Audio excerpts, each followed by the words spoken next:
গুৰুত্বপূৰ্ণ ভিডিঅ'লৈ পুনৰবাৰ স্বাগতম জনাইছোঁ। আছাম ডাইৰেক্ট ৰিক্ৰুটমেণ্ট তৃতীয় বৰ্গৰ চতুৰ্থ বৰ্গৰ বহুতো কেণ্ডিডেট কোৱালিফাই কৰিলে, আপোনালোকে নিশ্চয় চাকৰি লাভ কৰিলে। এতিয়া কথা হ'ল আমি এপইণ্টমেণ্ট এটা পাম, ঠিকে আছে। ডকুমেণ্ট ভেৰিফিকেশ্যন কেনেকৈ হ'ব, ক'ত হ'ব, কেনেকৈ গম পাম, নটিচ কেতিয়া আহিব, সেইখিনি কেনেকৈ গম পাম। আৰু যদি পাৰ্চনেল ডিজেবিলিটি হয়, পাৰ্চনেল ডিজেবিলিটি কেনেকৈ প্ৰমাণ পত্ৰ চেক কৰি চোৱা হ'ব, কেনেকৈ মেচিনে চাবনে নে এনেই নৰ্মেলি চাব, সেইখিনি বহুতো কেণ্ডিডেট কমেণ্ট কৰি সুধি আছে। গতিকে আই হোপ কথাখিনি বুজাবলৈ চেষ্টা কৰিছোঁ। গতিকে অনুৰোধ কৰিছোঁ প্লিজ ভিডিঅ'টো স্কিপ নকৰাকৈ চাই থাকিব।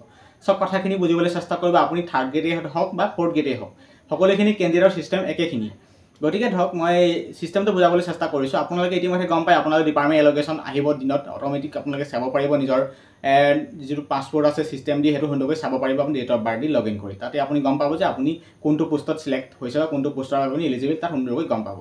তাৰপাছতে আপোনালোকৰ আহিলে PWDখিনি ভেৰিফিকেশ্যন কৰিব, অৰ্থাৎ আপোনালোকৰ হেল্থ ভেৰিফিকেশ্যন কৰিব, কিছুমান মেচিনাৰী ভেৰিফিকেশ্যন কৰিব।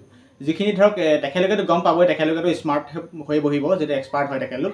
আপোনাক ডক্টৰে চেক কৰিব এজন লক'মোটৰ ডিজেবিলিটি হয়নে, এজন ল' ভিজন হয়নে, সেইখিনি চেক কৰি চাব। এতিয়া চকুৰে নেদেখা ক্ষেত্ৰত তেখেতলোকে মেচিন লগাব, মেচিন ইউজ কৰিব, বা কাণেৰে নুশুনা ক্ষেত্ৰত যিখিনি মেচিন লগায় তাৰ উপৰি তেখেতলোকে স্পেচিয়েলিষ্ট মেচিন থাকিব, সেইবোৰে তেখেতলোকে আপোনাক চাব। চাই চিতি আপুনি যদি প্ৰপাৰ কেণ্ডিডেট হয় সুন্দৰকৈ চাকৰি পাব।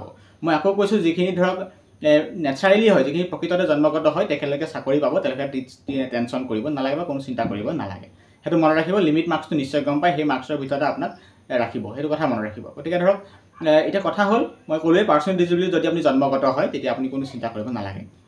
নেক্সট পইণ্ট হৈছে যে ডকুমেণ্ট ভেৰিফিকেশ্যন কেনেকৈ অনুষ্ঠিত হ'ব, ক'ত অনুষ্ঠিত হ'ব, কেনেকৈ গম পাম, এইটো প্ৰশ্ন কেণ্ডিডেটসকলৰ। চাওক, যেতিয়া আপোনালোকৰ এপইণ্টমেণ্ট দিব নৱেম্বৰ মাহত, এপইণ্টমেণ্ট দিয়াৰ পাছতেই আপোনালোকৰ ডিপাৰ্টমেণ্টেলি আপোনালোকক ডিপাৰ্টমেণ্ট ৱাইজ কি হ'ব, নটিফিকেশ্যন আহিব। এই ডিপাৰ্টমেণ্ট ৱাইজ মই এক্সাম্পল বুজাই দিছোঁ। এজন কেণ্ডিডেট বৰপেটা ডিষ্ট্ৰিক্টৰ হয়, তেওঁ এডুকেশ্যন ডিপাৰ্টমেণ্টত চিলেকশ্যন হৈছে কোনোবা এখন স্কুলত চকীদাৰ হিচাপে, মই ফ'ৰ্থ গ্ৰেডৰ উদাহৰণ দিছোঁ, চকীদাৰ হিচাপে চিলেকশ্যন হৈছে। তেওঁৰ আমাৰ বৰপেটা ডিষ্ট্ৰিক্টৰ, য'ত আমাৰ বৰপেটা ডিষ্ট্ৰিক্টৰ কি আছে, হেড আছে, এডুকেশ্যন ডিপাৰ্টমেণ্টৰ হেড আছে, তাত আপোনালোকক কি হ'ব, নিৰ্দিষ্ট নটিচ হয়, আপোনালোকক তাত মাতিব যে ইমান তাৰিখৰ পৰা ইমান সময়ৰ ভিতৰত আপুনি এইখিনি ডকুমেণ্ট লৈ আমাৰ অফিচত আহিব লাগিব, আমি ডকুমেণ্ট ভেৰিফিকেশ্যন কৰিম। তেনেদৰে আপোনালোকৰ এখন নটিচ আহিব। এতিয়া এই নটিচখন ক'ত পাব, ডিপাৰ্টমেণ্ট ৱাইজ নটিচ দিব।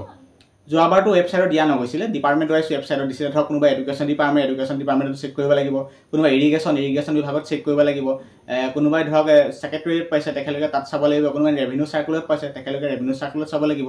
তেনেদৰে আপোনালোকৰ চেক কৰি চাব লাগিব, তেতিয়া আপোনালোকে নটিফিকেশ্যন লাভ কৰিব। আৰু আছাম ট্ৰিবিউনত সেই নটিফিকেশ্যনবোৰ জাৰি কৰে। আৰু লগতে পাৰ্চনেল ডিজেবিলিটিৰ ক্ষেত্ৰতে একেখিনি আছাম ট্ৰিবিউনতে সেই নটিফিকেশ্যন জাৰি কৰিব যে এইখিনি কেণ্ডিডেট আছে, তেখেতলোকে অনতিপলমে GMC এইজত আপোনালোকে ইমান তাৰিখৰ পৰা ইমান তাৰিখৰ ভিতৰত আপুনি নিৰ্দিষ্ট আপোনালোকৰ টাইম দিব, টাইম মতে আপুনি তাত ডকুমেণ্ট আপুনি আপোনাৰ নিজৰ স্বাস্থ্যৰ ভেৰিফিকেশ্যন অৰ্থাৎ PWD হয় নহয় সেইখিনি চেক কৰাবগৈ লাগিব। মনত ৰাখিব, সেইখিনি যাবই লাগিব। কিন্তু যদি আপুনি তাত প্ৰেজেণ্ট নাথাকে, কিন্তু আপুনি চাকৰি নাপায়, সেইটো কথা মনত ৰাখিব। টাইম টু টাইম বজাই ৰাখিব, সেইটো খুব আপুনি এক্টিভ থাকিব। এতিয়াৰ পৰা মুঠতে যেতিয়া এপইণ্টমেণ্ট এটা দিব, তাৰ পাছত আপুনি খুব এক্টিভ হৈ থাকিব এইখিনি ৰিজনত।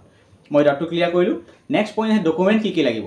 আপুনি যেতিয়া নটিচ পাব, নটিচত সুন্দৰকৈ লিখি দিব কি ডকুমেণ্ট আপোনাক প্ৰয়োজন হ'ব। কথাটো বুজি পাইছেনে? সেইখিনি আপুনি গম পাই যাব।